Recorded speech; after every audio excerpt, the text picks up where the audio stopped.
The $1 million dock stretched into the pristine lake like a monument to privilege, its owner screaming about property lines while police sirens wailed in the distance.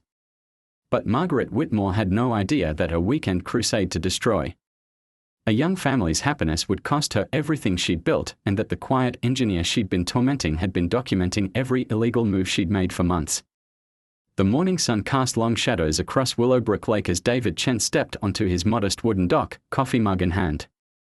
The water was glass smooth, reflecting the autumn maples that ringed the small community like a protective embrace. It should have been perfect. After 18 months of saving every penny, he and his wife Sarah had finally bought their dream home, a modest cottage with 40 feet of lakefront that represented everything they'd worked for. But perfection, David had learned, was a luxury the Willowbrook Homeowners Association didn't believe everyone deserved. "Daddy, can we go fishing now?" His 6-year-old daughter Emma appeared at the sliding door, already wearing her bright orange life jacket and clutching her pink fishing rod. "In a few minutes, sweetheart. Let Daddy finish his coffee first." David smiled, but his eyes remained fixed on the monstrosity across the narrow inlet. Margaret Whitmore's dock was an architectural marvel, 200 feet of composite decking, complete with a boat lift, gazebo, and what appeared to be a full outdoor kitchen. The entire structure had to be worth more than David's mortgage. The contrast was intentional. Margaret had made that crystal clear. "David." Sarah emerged from the house, her nurse's scrubs wrinkled from a double shift at the hospital. Mrs. Whitmore called again. 3 times. "What now?" "She says our dock is still in violation." "Something about the railing height." Sarah's voice carried the exhaustion of someone who'd been fighting this battle for months. "She's threatening to call the county inspector again." David's grip tightened on his coffee mug. Their dock was perfectly legal, he'd checked the regulations himself, twice. As a civil engineer, he understood building codes better than most. But Margaret Whitmore wasn't interested in legal compliance. She was interested in control. "She can't keep doing this," Sarah continued. "Emma's starting to have nightmares about the mean lady taking our house away." Before David could respond, the sound of heels clicking on composite decking echoed across the water. Margaret Whitmore emerged from her lakeside mansion like a general surveying her domain. Even at 9 in the morning, she was impeccably dressed, cream-colored blazer, pearl necklace, and an expression that could freeze the lake itself. "Mr. Chen." Her voice carried across the water with the authority of someone accustomed to being obeyed. "I need to speak with you now." David set down his coffee and walked to the end of his dock. The 40-foot gap between their properties felt like a chasm between worlds. "What can I do for you, Mrs. Whitmore?" "You can start by removing that." "I saw you call a dock." She gestured dismissively at his modest structure. "It's dragging down property values for the entire inlet. Our dock is completely legal." "I've shown you the permits, legal doesn't mean appropriate." Margaret's voice rose a notch. "This is Willowbrook Lake, not some trailer park. We have standards." David felt Sarah's hand on his shoulder. "A warning. Stay calm. Don't give her ammunition." "Mrs. Whitmore, we've been through this. The HOA bylaws clearly state, I am the HOA bylaws." Margaret's composure cracked slightly. "I've been president of this association for 12 years. I've maintained the property values, the aesthetic standards, the very soul of this community. And I will not let some..." She paused, choosing her words carefully. "Some newcomer destroy what I've built." The silence stretched between them like a tripwire. David could hear Emma's nervous breathing behind him. "What exactly are you suggesting?" David's voice remained steady, professional. "I'm suggesting you remove that dock voluntarily. Today. Before I'm forced to take more drastic action. And if we don't..." Margaret's smile was razor-sharp. "Then you'll discover just how powerful a motivated HOA president can be.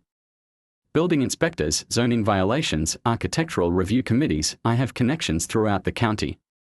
Your little weekend retreat could become a very expensive mistake." She turned to leave, then paused.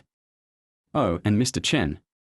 The annual HOA meeting is next weekend. I'll be proposing some new regulations regarding dock construction and maintenance. For the good of the community, of course. As Margaret's heels clicked away, David felt something shift inside him. For months, he'd tried to be reasonable, diplomatic, professional. He'd endured the phone calls, the bogus complaints, the barely veiled threats. But watching his daughter's face crumple with fear had pushed him past his breaking point. Sarah. Take Emma inside. David, don't, please. Just to give me a few minutes. After they disappeared into the house, David pulled out his phone and opened the folder he'd been building for months. Photos, documents, recordings, everything Margaret Whitmore had done to terrorize his family. But more importantly, everything she'd done to her own property. Because David Chen hadn't just been enduring Margaret's harassment. He'd been studying her. As a civil engineer, he understood water rights, setback requirements, and environmental regulations better than most. And Margaret Whitmore's magnificent dock, the one she was so proud of, it was a masterpiece of violations. Her dock extended 40 feet beyond the legal limit into the lake. The pilings were driven into protected wetlands without permits. The runoff from her outdoor kitchen flowed directly into the water without filtration. Most damning of all, the dock's footprint blocked a historical Native American fishing ground, a discovery David had made during his research into the lake's history. Any one of these violations could result in fines. All of them together could mean complete removal and environmental remediation costs in the millions. David scrolled through his carefully organized files. Phone calls recorded with her permission, for quality assurance purposes, he'd told her. Photos taken from public water access points. County records showing the permits she'd never obtained. Environmental impact studies she'd never filed. Margaret Whitmore thought she held all the cards because she controlled the HOA. But David Chen held something far more powerful, the truth. His phone buzzed. A text from an unknown number, "Your family doesn't belong here. Last warning." David stared at the message, his engineer's mind automatically calculating stress loads and failure points. Margaret had just applied pressure to the wrong structural element.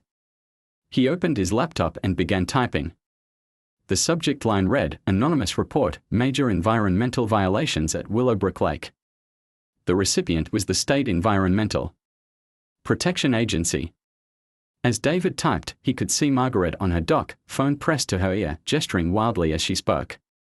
Probably calling in another favor, pulling another string, making another threat. She had no idea that her perfect weekend was about to become a very expensive lesson in the difference between power and justice. David hit send and smiled grimly. Phase 1 was complete. But Margaret Whitmore's dock had been 12 years in the making. Destroying it would require more than one anonymous report. It would require the kind of methodical, devastating campaign that only a man with nothing left to lose could wage. And David Chen had just discovered he was exactly that kind of man. The war for Willowbrook Lake had officially begun. 3 days later, David was installing a new motion sensor light on his dock when the county inspector's truck pulled into Margaret's driveway. He watched through his kitchen window as a lanky man in a hard hat emerged, clipboard in hand, and began walking the perimeter of the Whitmore property. "Is that about our dock?" Sarah asked, joining him at the window. "No." David's voice carried a satisfaction he couldn't quite hide. "That's about hers." Margaret appeared on her deck within minutes, her usually perfect composure visibly strained. Even from 40 feet away, David could see her animated gestures, the way she pointed repeatedly at the Chen property while the inspector methodically documented her dock's dimensions. The conversation lasted 20 minutes. When the inspector finally left, Margaret stood alone on her deck, staring directly at David's house. The message was clear, she knew. David's phone rang an hour later. "You son of a bitch." Margaret's voice was ice-cold fury. "You think you're clever, don't you?" "I'm sorry, Mrs. Whitmore. I'm not sure what you're referring to. Don't play games with me." That inspector didn't just happen to show up. County inspectors investigate complaints. That's their job. And who filed the complaint, Mr. Chen? David paused, choosing his words carefully. I imagine it could have been anyone. Your dock is visible from the public boat launch. Lots of people use the lake. The silence stretched long enough that David wondered if she'd hung up. Then Margaret spoke again, her voice dropping to a whisper. You have no idea what you've started. The line went dead. David should have felt nervous. Instead, he felt liberated. For months, he'd been playing defense, reacting to Margaret's endless harassment. Now, finally, he was taking control. That afternoon, while Emma napped and Sarah worked another shift at the hospital, David drove to the county courthouse. The clerk in the permits office was a pleasant woman named Janet who recognized him from his previous visits. Back again. Mr. Chen. Research project, David said, settling into the familiar chair across from her desk. I'm looking for historical permits and environmental impact studies for the Willowbrook Lake area. Specifically, anything related to dock construction over the past 15 years. Janet's fingers flew across her keyboard. That's quite a range. Any particular properties? All of them. I want to understand the full scope of development around the lake. 2 hours later, David walked out of the courthouse with a thick folder of documents and a USB drive full of digital records. Margaret's dock wasn't the only violation at Willowbrook Lake, it was just the most egregious. 3 other properties had unpermitted structures and 2 had failed septic systems that were likely contaminating the water. But Margaret's dock was the crown jewel of violations. The original permit application, filed 12 years ago, showed a modest 30-foot structure. The actual dock was nearly 200 feet long and extended well beyond the legal setback. Requirements. Either Margaret had submitted fraudulent plans or she'd built far beyond her approved scope. Either way, she was in serious trouble. David's phone buzzed as he reached his car. A text from Sarah, Emma's teacher, called. She had an incident at school. Can you pick her up? David found Emma sitting in the principal's office, her face streaked with tears. Mrs. Patterson, the principal, gestured for David to take a seat. Emma had a difficult day, Mrs. Patterson began. During recess, she told several children that a mean lady was going to take her house away. When the other children asked questions, Emma became quite upset. David's heart clenched. Emma, sweetheart, nobody's going to take our house away. But the mean lady said the mean lady was wrong. David knelt beside his daughter's chair. Sometimes adults say things when they are angry that they don't really mean. Mrs. Patterson leaned forward.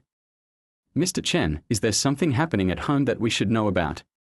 David hesitated. How do you explain to a school principal that your 6-year-old is having nightmares because a neighbor is waging psychological warfare against your family? We are having a dispute with a neighbor, he said finally. It's being resolved through proper channels. I see. Mrs. Patterson's tone suggested she didn't see at all. Perhaps Emma might benefit from talking to our school counselor. The drive home was quiet except for Emma's occasional sniffles. David's phone rang as they pulled into the driveway. Mr. Chen. This is Detective Rodriguez with the County Sheriff's Office. I understand you filed a complaint about harassment.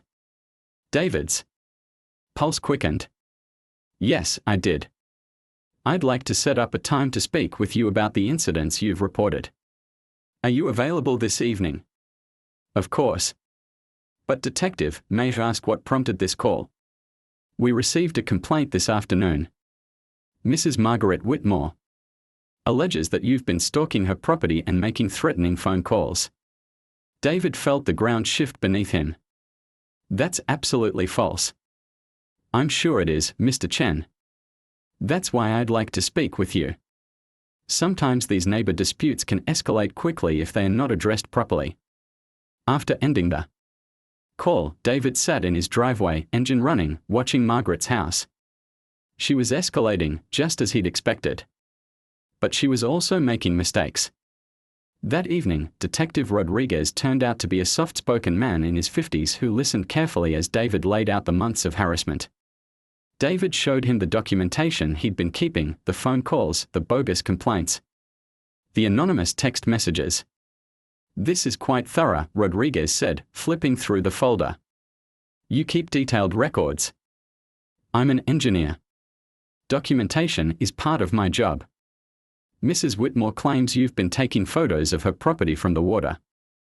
I've taken photos from public access points to document the harassment.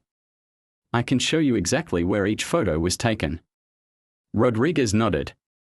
She also claims you called her this morning and made threats. I did call her. She called me first, actually. I have the phone records. David pulled out his phone. I can play the conversation for you if you'd like. You recorded it. I record all my conversations with Mrs. Whitmore. She's given me permission to do so on multiple occasions. Rodriguez raised an eyebrow. May I hear the recording from this morning?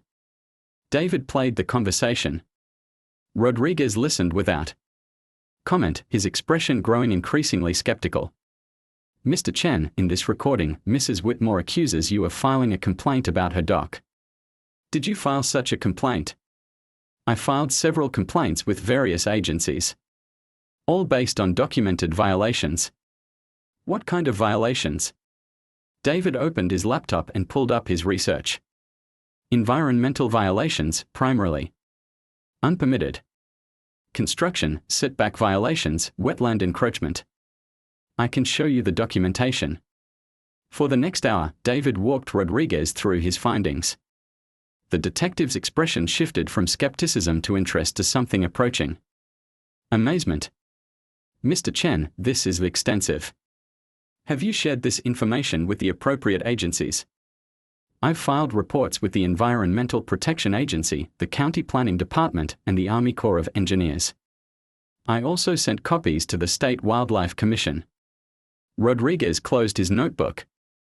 Mrs. Whitmore didn't mention any of this when she filed her complaint. She probably doesn't realize the full scope of the violations yet. But you do. David met the detective's eyes. I'm a civil engineer, detective. I understand water rights, environmental regulations, and building codes. Mrs. Whitmore's dock is a textbook case of what happens when someone with money and connections thinks the rules don't apply to them. Rodriguez stood to leave, then paused. Mr. Chen, I have to ask, what's your end goal here? I want to live peacefully in my home without being harassed. If that means Mrs. Whitmore has to follow the same rules as everyone else, then that's what it means. And if it means her dock has to be removed. David's smile was thin. Then I guess she should have thought about that before she tried to destroy my family. After Rodriguez left, David sat on his dock in the gathering darkness, listening to the gentle lap of water against the pilings. Across the inlet, Margaret's house blazed with lights, and he could see her silhouette pacing back and forth on her deck. His phone buzzed with a text from an unknown number. You're going to regret this. David screenshot the message and added it to his harassment file. Then he opened his laptop and began typing a new report, this one to the county district attorney's office. The subject line read, ongoing harassment campaign and possible witness intimidation. Margaret Whitmore wanted to play hardball. But she just challenged someone who understood the structural integrity of her entire position and exactly where to apply pressure to bring it all crashing down. The war was escalating, and David Chen was just getting started. The convoy arrived at 7:23 a.m. on a Tuesday morning, 3 government vehicles, a boat trailer, and what appeared to be a mobile command center. David was drinking coffee on his deck when the first truck pulled into the public access area at the end of Willowbrook Drive. Sarah, he called. You need to see this. Sarah emerged from the kitchen, still in her pajamas. Oh my God. What's happening? Justice, David said quietly. The team that emerged from the vehicles was impressive, EPA officials in white hazmat suits, Army Corps of Engineers personnel with surveying equipment, and county inspectors with cameras and measuring tools. They moved with the coordinated efficiency of a well-planned operation. Margaret appeared on her deck within minutes, her face pale even from a distance. She was still in her robe, her usually perfect hair disheveled. David watched as she frantically dialed her phone, pacing back and forth as she spoke. David. Sarah's voice was uncertain. What exactly did you report? Everything. David's eyes never left the activity across the water. Every violation, every permit discrepancy, every environmental impact. I may have also mentioned that the dock was built on historically significant Native American fishing grounds. Sarah stared at him. You found that out how? County Historical Society. 3 hours of research last week. David took a sip of his coffee. The Ojibwe used this exact inlet for centuries. There are still artifacts in the lakebed. The EPA team was already setting up equipment on Margaret's dock. One technician was taking water samples directly beneath the outdoor kitchen area. Another was photographing what appeared to be an illegal discharge pipe. Margaret's phone conversation was getting heated. Even from 40 feet away, David could hear a raised voice, though he couldn't make out the words. Daddy, why are all those people at the mean lady's house? Emma appeared at the sliding door, backpack already on for school. They are making sure everyone follows the rules, sweetheart. The same rules the mean lady wanted us to follow. The very same rules. Emma considered this with 6-year-old logic. Good. David's phone rang as he was driving Emma to school. Margaret's name appeared on the screen. You destroyed everything. Her voice was hollow, defeated. 12 years of work. Gone. I didn't destroy anything, Margaret. I just made sure the proper authorities knew what was already there. They are going to make me tear it all down. Do you understand that? Everything. The dock, the gazebo, the boat lift. All of it. David pulled into the school parking lot and watched Emma skip toward the building, her earlier anxiety replaced by the resilience of childhood. Maybe you should have thought about that before you tried to terrorize my family. I was protecting this community. Property values, standards, the very character of Willowbrook Lake. You were protecting your own power. There's a difference. Margaret's voice cracked. The fines alone will be hundreds of thousands. The remediation costs. They are talking about removing contaminated sediment, replanting native vegetation, archaeological surveys. It could be millions. Then you understand the stakes now. I could lose everything. So could I. That's what you threatened, remember? You said my weekend retreat could become a very expensive mistake. Silence stretched between them. When Margaret spoke again, her voice was barely a whisper. What do you want? I want you to stop. No more harassment, no more phone calls, no more threats. I want to live peacefully in my home. That's all. That's all. And if I agree, will you call off the investigation? David's laugh was bitter. Margaret, I can't call off anything. You seem to think I have some kind of power over federal agencies. I don't. I just reported violations. What happens next is up to them. But I could what? File a false report claiming there are no violations.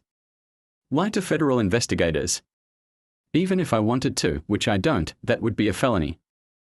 Margaret's breathing was audible over the phone. You planned this. All of it. I defended myself. There's a difference. The line went dead. When David returned home, the government convoy had expanded. A news van from the local station was parked at the public access and a reporter was interviewing one of the EPA officials. The story was going public. Sarah met him at the door. Channel 7 called. They want to interview you about the investigation. What did you tell them? That I'd ask you to call them back. Sarah studied his face. Are you going to? David considered this. Going public would make him a target, but it would also make it impossible for Margaret to retaliate without looking vindictive. Yes. I think I am. That afternoon, David sat across from reporter Jennifer Walsh in his modest living room. The interview was cordial but pointed. Mr. Chen, what prompted you to file these reports? I was researching the lake's history and development patterns. As a civil engineer, I noticed several structures that didn't appear to comply with current regulations. Were you specifically targeting Mrs. Whitmore's property? I was documenting all the properties around the lake. Mrs. Whitmore's dock happened to have the most significant violations. Sources tell us you and Mrs. Whitmore have been involved in a dispute. Did that influence your decision to file these reports? David chose his words carefully. Mrs. Whitmore has been pressuring my family to remove our legally permitted dock. During that process, I became more familiar with local regulations and permitting requirements. So this was retaliation. This was compliance. The regulations exist for good reasons: environmental protection, public safety, preservation of natural resources. They apply to everyone equally, even if compliance costs millions of dollars. Especially then. If someone can afford to build a $2 million dock, they can afford to make sure it's legal. The interview aired that evening. David watched it with Sarah and Emma, noting how the reporter had framed the story as a David and Goliath battle between a modest homeowner and a wealthy neighbor who'd flouted environmental regulations for years. His phone started ringing immediately. The first call was from his boss at the engineering firm. "David, I just saw the news. Is everything okay?" "It's fine, Jim. This is a personal matter, completely separate from work. But you're identified as a civil engineer. That reflects on the firm." David's stomach tightened. "I made it clear that I was speaking as a private citizen." "I know, but..." "Look, David, you're a good engineer. One of our best. But this kind of publicity, it makes clients nervous." "What are you saying?" "I'm saying maybe you should keep a low profile for a while. Let this blow over." The second call was from a lawyer representing the Willowbrook HOA. "Mr. Chen, I'm calling about your upcoming dues payment. The board has voted to implement a special assessment to cover legal costs related to the recent environmental investigation." Legal costs. The HOA is considering legal action against parties who may have filed false or malicious reports against community members. David's pulse quickened. "Are you threatening me?" "I'm informing you of legitimate HOA business. The special assessment is $5,000, due within 30 days. $5,000 per property. It's been approved by the board." The third call was from Detective Rodriguez. "Mr. Chen, we've received another complaint from Mrs. Whitmore. She's alleging that you've been making false statements to the media about her." "I told the truth." "She's also claiming that you've been coordinating with environmental agencies to harass her." "I filed legitimate reports about legitimate violations." "I understand, but she's pushing for charges. False reporting, harassment, possibly defamation." David felt the walls closing in. Margaret was using her connections, her resources, her desperation to attack him from every angle. His job, his finances, his legal standing, all under assault. But that evening, as he sat on his dock watching the government teams continue their work across the water, David realized something had shifted.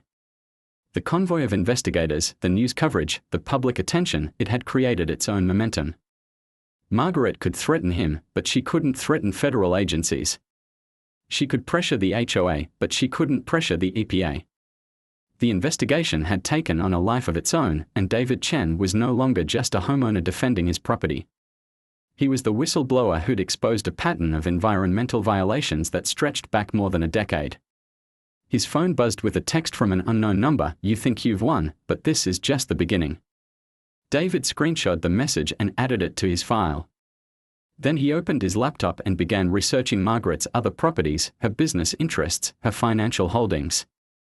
If she wanted to escalate this beyond Willowbrook Lake, he'd be ready. But first, he had one more call to make. The number belonged to a reporter from the state's largest newspaper, someone who specialized in environmental corruption and government accountability. Margaret Whitmore had spent 12 years believing that money and connections made her untouchable. She was about to learn that some battles can't be won with lawyers and threats, they can only be won with truth. And David Chen had enough truth to destroy her entire empire. The state newspaper article ran on Sunday morning with the headline, "Lake Property Empire Built on Violations, How One HOA President Gamed the System for Years." David read it over coffee while Sarah and Emma slept in, marveling at how thoroughly investigative reporter Marcus Webb had connected the dots. Webb had done what David couldn't, he'd followed the money. Margaret Whitmore wasn't just the HOA president with an illegal dock. She was the majority owner of Willowbrook Development Company, the firm that had built half the properties around the lake. She was also a silent partner in the engineering company that had approved many of the permits, and her brother-in-law sat on the County Planning Commission. The web of conflicts of interest was staggering. For over a decade, Margaret had been approving her own projects, fast-tracking permits for her developments, and using her HOA position to eliminate competition. The Chen family hadn't just been targeted for having a modest dock, they'd been targeted for not buying through Margaret's company. David's phone started ringing before he finished the article. The first call was from Detective Rodriguez. "Mr. Chen, I think you need to see something. Can you come to the station this morning? Is everything okay? Let's just say Mrs. Whitmore won't be filing any more complaints against you." At the police station, Rodriguez led David to a conference room where FBI agent Sarah Martinez was waiting. The federal presence sent a chill through David's spine. "Mr. Chen, we've been investigating Mrs. Whitmore's activities for several months. Your environmental reports provided crucial evidence for our case." "Several months? We've had our eye on the Willowbrook development for a while. Suspicious permitting patterns, unusual approval timelines, complaints from other homeowners. But we needed someone with the expertise to document the violations properly." David stared at her. "You're saying I was being watched?" "We are saying your reports were exactly what we needed to move forward. Very thorough, very professional." Agent Martinez opened a thick folder. "We'd like you to testify before a federal grand jury." "About what?" "Conspiracy to defraud environmental agencies, bribery, racketeering. Mrs. Whitmore has been running a criminal enterprise disguised as a homeowners association." David's head spun. "I just wanted her to stop harassing my family. And in doing so, you've helped us expose one of the largest environmental fraud cases in state history." When David arrived home, he found Sarah waiting in the kitchen with a grim expression. "Margaret's been arrested," she said without preamble. "What?" "It's all over the news. FBI raid at her house this morning. They are calling it a racketeering investigation." David sank into a chair. "I never intended for it to go this far." "Didn't you?" Sarah's voice was gentle but pointed. "You researched her properties, her business connections, her financial holdings. You called that newspaper reporter." "I was defending us." "You were destroying her. There's a difference." Before David could respond, his phone rang. The caller ID showed Margaret's number. "David." Her voice was barely recognizable, hollow, defeated, desperate. "They've frozen my accounts. All of them. I can't even make bail. Margaret, my lawyer says I'm looking at 20 years in federal prison." 20 years. David closed his eyes. "I'm sorry it came to this." Are you really?" Margaret's voice cracked. "Because I think you planned this from the beginning. I think you knew exactly what you were doing. I knew you were breaking the law. I knew you were using your position to hurt people. What I didn't know was how deep it went. I built this community. I maintained property values, I preserved the character of the lake. I did things the right way. You did things your way. There's a difference. And now it's all gone. The houses, the business, the lake property, they are seizing everything. Asset forfeiture, they call it. As if I were some kind of drug dealer." David felt a stab of something that might have been guilt. "Margaret, if you cooperate with the investigation, cooperate."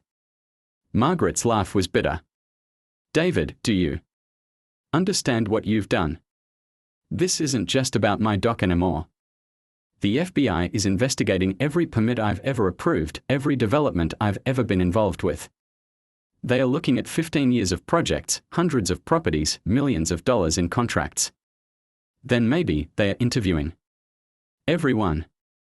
Every homeowner who ever filed a complaint with the HOA. Every contractor who ever worked on lake properties. Every county official who ever approved a permit." Margaret's voice dropped to a whisper. Your name is on every witness list, David. You're not just the whistleblower anymore. You're the star witness in a federal racketeering case. The line went dead. David sat in his kitchen, staring at his phone, trying to process what his life had become. 6 months ago, he'd been a quiet engineer with a modest lake house and a happy family. Now he was a federal witness in a case that would likely dominate headlines for years. Sarah touched his shoulder. You okay? I don't know.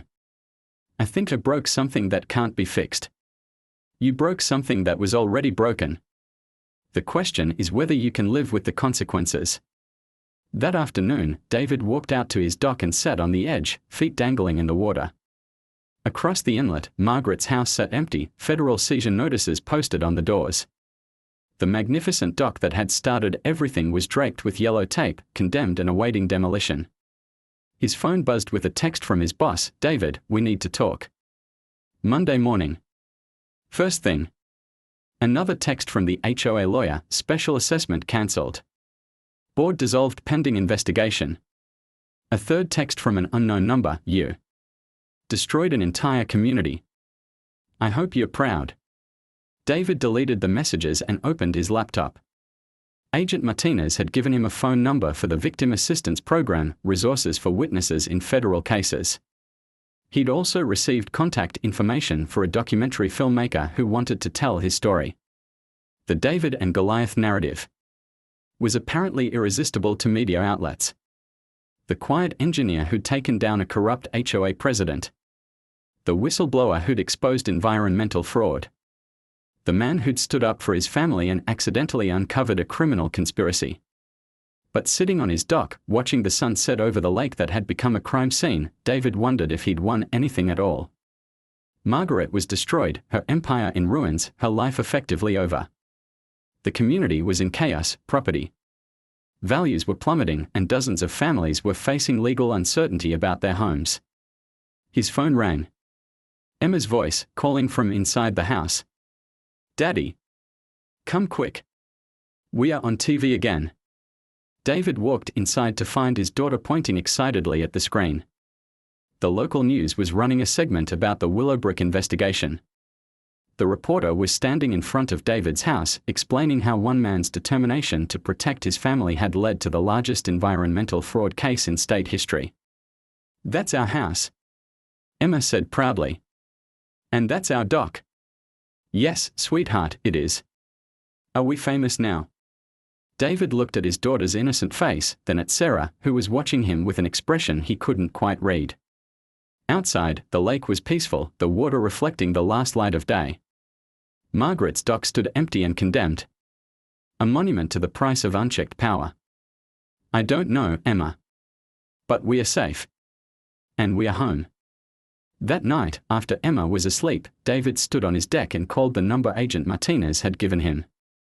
The victim assistance coordinator was helpful, professional, and completely honest about what lay ahead. Federal cases like this can take years, Mr. Chen. You'll be testifying multiple times, probably facing aggressive cross-examination from defense attorneys. Are you prepared for that? I'm prepared to tell the truth. The truth can be complicated. In court, Mrs. Whitmore's lawyers will argue that you orchestrated this entire investigation out of personal spite. They'll claim you manipulated federal agencies to destroy a woman who was simply trying to maintain community standards. Let them argue that. They'll also argue that you're not the innocent victim you claim to be. That you're a calculating engineer who used his professional expertise to wage a personal vendetta. David looked across the water at the empty house, the condemned dock, the federal seizure notices. Maybe they're right. Mr. Chen. Maybe I am calculating. Maybe I did wage a personal vendetta. But everything I reported was true. Every violation was real. Every law that was broken was actually broken. And that's what matters.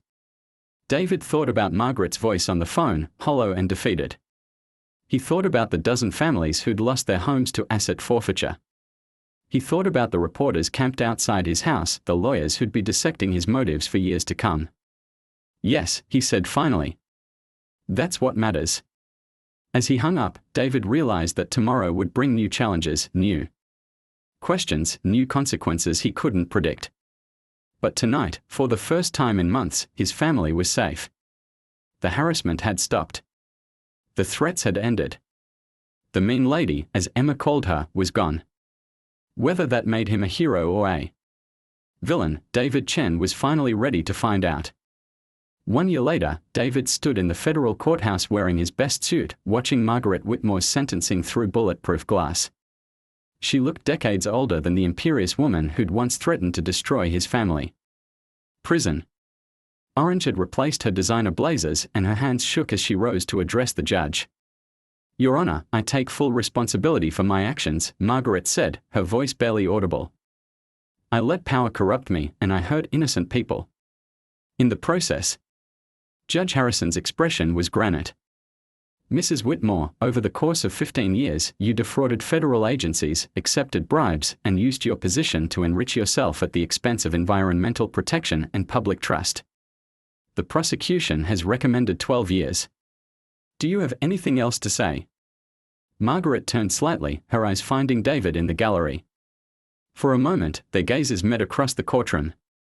In her face, he saw not anger or hatred, but something worse, recognition. She understood, as he now did, that they had both been changed forever by what had happened at Willowbrook Lake. "I do, Your Honor. I want to apologize to David Chen and his family. What I did to them was wrong, regardless of my other crimes. They deserved to live peacefully in their home, and I took that away from them out of pride and prejudice." Judge Harrison nodded.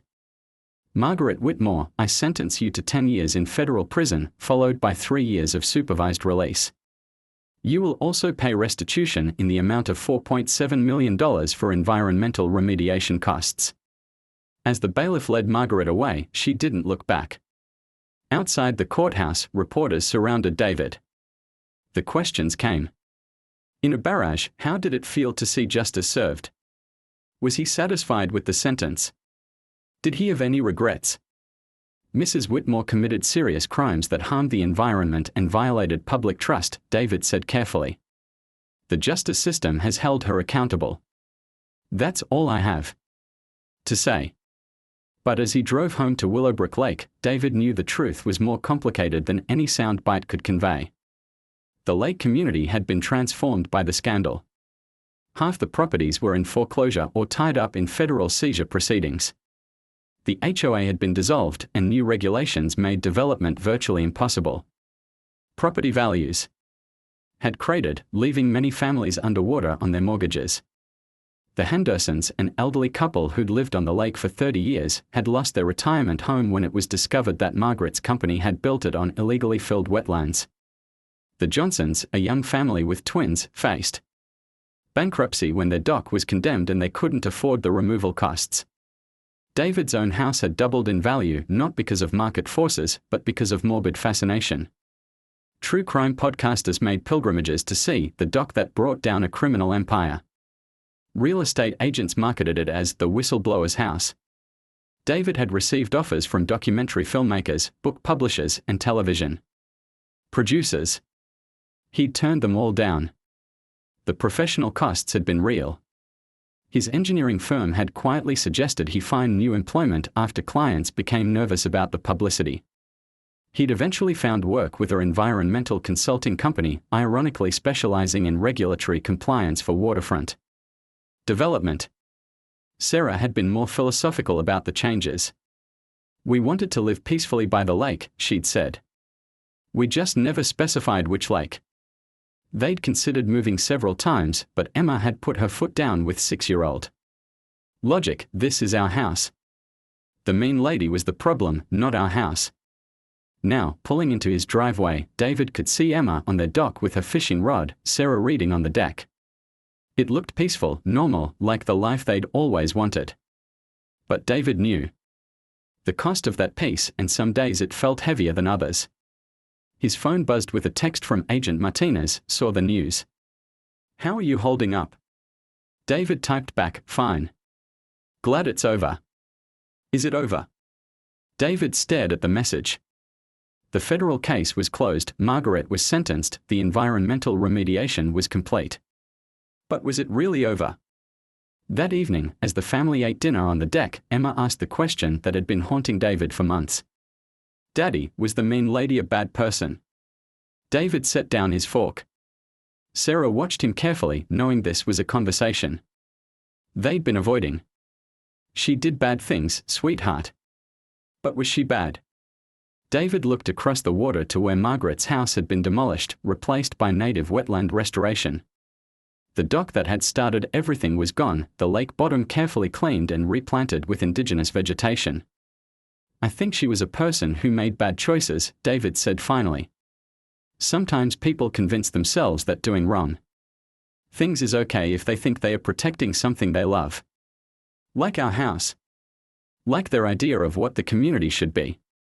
Emma considered this with the serious attention she gave all important matters. But that doesn't make it okay to be mean to people. No, it doesn't. Even if you think you're right. David felt Sarah's hand on his shoulder. Even then. Later that night, after Emma was asleep, David sat on his dock with his laptop. He'd been avoiding this for months, but Margaret's apology had changed something. He opened a new email and began typing. Dear Mrs. Whitmore, I wanted you to know that I heard what you said in court today. I accept your apology, and I want you to know that I never intended for things to go as far as they did. When I first reported the violations, I was angry and scared. You'd threatened everything my family had worked for, and I wanted to defend us. I never imagined it would lead to criminal charges or federal prison. I know my actions destroyed your life, and I'm sorry for that. Not sorry for reporting the violations, they were real and they needed to be addressed. But sorry that it cost you everything. I've learned that justice and revenge can look very similar from the outside, even when they feel different on the inside. I told myself I was defending my family, seeking accountability, protecting the environment. All of that was true. But it was also true that I wanted to hurt you the way you'd hurt us. I hope you can find some peace in prison, and I hope that when you get out, you can build something better with the time you have left. The lake is healing. The wetlands have been restored, the water is cleaner than it's been in decades, and the wildlife is coming back. Your dock is gone, but something better has taken its place. I know you probably can't forgive me, and I understand that. But I wanted you to know that I don't see this as a victory. I see it as a tragedy that happened to be necessary. Take care of yourself. David Chen. He read the email 3 times before hitting send. His phone rang almost immediately. Sarah's voice came from the bedroom. Who's calling this late? David looked at the caller ID and felt his stomach drop. It was Margaret's number. Hello. Mr. Chen. The voice was unfamiliar, younger, female. This is Rebecca Whitmore, Margaret's daughter. I'm calling from the Federal Detention Center. Is everything okay? My mother, she asked me to call you. She wanted you to know that she received your email and that she's grateful for it. She also wanted me to tell you something. What? She said to tell you that you were right about the dock. She knew it was illegal when she built it. She knew about the wetlands, the setbacks, all of it. She just thought she was powerful enough that it wouldn't matter. David closed his eyes. Why is she telling me this? Because she said you deserve to know that your reports were accurate. Every single one. She said you're a good engineer and you were just doing your job. Rebecca, I'm sorry about what happened to your family. I know you are. And I want you to know what my mother did to you and your family was wrong. Long before any of this criminal stuff came out, what she did to you was wrong. You didn't deserve to be threatened and harassed. Thank you. She's not a monster, Mr. Chen. She's just a person who forgot that rules apply to everyone, including her. But she remembers. Now. After hanging up, David sat in the darkness, listening to the gentle lap of water against his dock. Across the inlet, the restored wetlands rustled in the evening breeze. Native birds that had been driven away by development were nesting again. The lake was returning to something closer to its natural state. Tomorrow, there would be new challenges. The environmental consulting firm wanted him to lead a project investigating illegal development around the Great Lakes. Agent Martinez had mentioned other cases where his expertise might be valuable. The book publishers were still calling. But tonight, David Chen was exactly where he'd always wanted to be, sitting on his own dock, beside his own lake, with his family safe inside his own home. It had cost more than he'd ever imagined, not just in money or professional upheaval, but in the weight of knowing that his pursuit of justice had destroyed another human being. Margaret Whitmore was right about one thing: David had been calculating.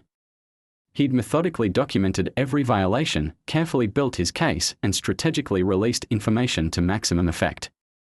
He'd told himself it was about protecting his family, and that was true. But it had also been about winning. The question that would follow him for the rest of his life was whether winning and justice were the same thing. As he walked inside, David caught his reflection in the sliding glass door. He looked like the same quiet engineer who'd